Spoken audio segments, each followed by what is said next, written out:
शंकर को जल चढ़ाने के लिए 5 स्थान हैं जहां शिव को जल चढ़ाया जाता है और शंकर उस जल को स्वीकार करते हैं, जिसको पंचगंगा कहा गया। 5 स्थान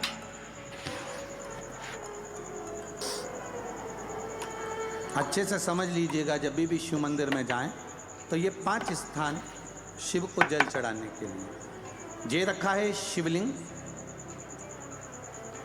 गोल जलाधारी, ये चरण जहाँ से पानी नीचे की ओर जाता है। शंकर भगवान के 13 बच्चे हैं, 13 की 13 बच्चे शिव जी का संपूर्ण परिवार, 33 कोटि देवता, 64 योगनियाँ, सब शिवलिंग के आसपास में। आप शंकर जी के मंदिर में जाकर ये कभी ना विचार करना कि पार्वती जी को ढूंढना पड़ेगा या गणेश जी को ढूंढना पड़ेगा या कार्तिकेय जी को ढूंढना पड़ेगा या भैरव को ढूंढना पड़ेगा। हमें शंकर के मंदिर में जाकर किसी देवता को ढूंढने की जरूरत नहीं है। जहाँ शंकर भगवान का शिवलिंग रखा हुआ है वो माता जी का हस्तकमल है, माता पार्वती जी का स्थान, वो शंकर भगवान है।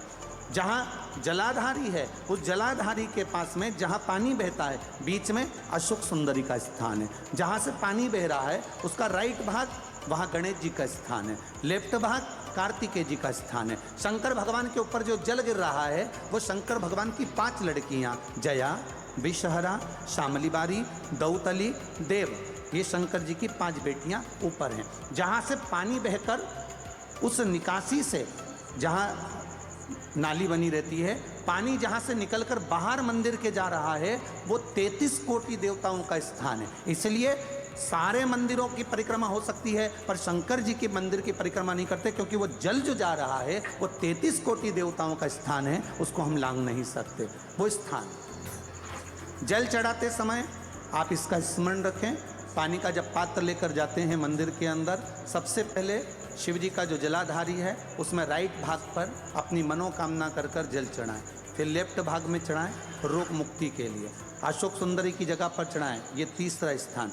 4था स्थान माता पार्वती जी का जो कटी भाग है जहाँ पर शिवलिंग रखा हुआ है उस भाग पर जल चढ़ाएं, 4था भाग। 5वां भाग शंकर जी के ऊपर चढ़ाएं। ये 5 जगह पर जल क्रमवाइज चढ़ाएं। आप लोग जाते हो डायरेक्ट जाकर शंकर जी पे जल उंडेल कर आ जाते हो, ले गए और शिव जी पे जाकर आपने जल चढ़ा दिया। हमारे यहाँ शास्त्र कहता है जैसे अपन देवताओं की पूजन करते हैं तो पंडित जी सबसे पहले पूजन किसकी कराते हैं? जम के बोलो जरा, गणेश जी की।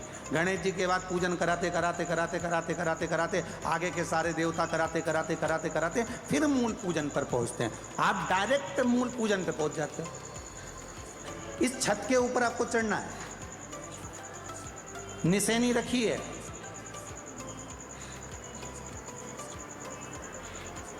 पाए लगे हुए हैं, एक एक पाए पर पांव रखकर चढ़ोगे कि डायरेक्ट पहला पे रखोगे आखिरी पर?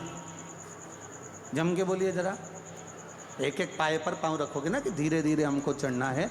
उसी तरह शिव मंदिर में पहुंचने के बाद पहला गणेश स्थान, कार्तिकेय स्थान, अशोक सुंदरी का स्थान। अशोक सुंदरी के स्थान पर जल क्यों चढ़ाया जाता है? क्योंकि भगवान शंकर की सबसे छोटी लड़की जो है वो अशोक सुंदरी है, और ये जो छोटी लड़की है अशोक सुंदरी, ये नारी को अखंड सौभाग्यता का वर प्रदान करती है। किस नारी को अखंड सौभाग्यता देती है?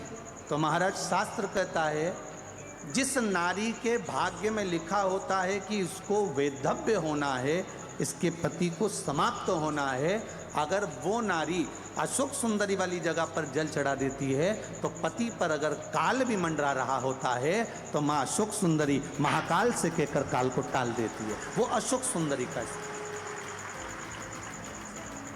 वो माता अशोक सुंदरी का स्थान।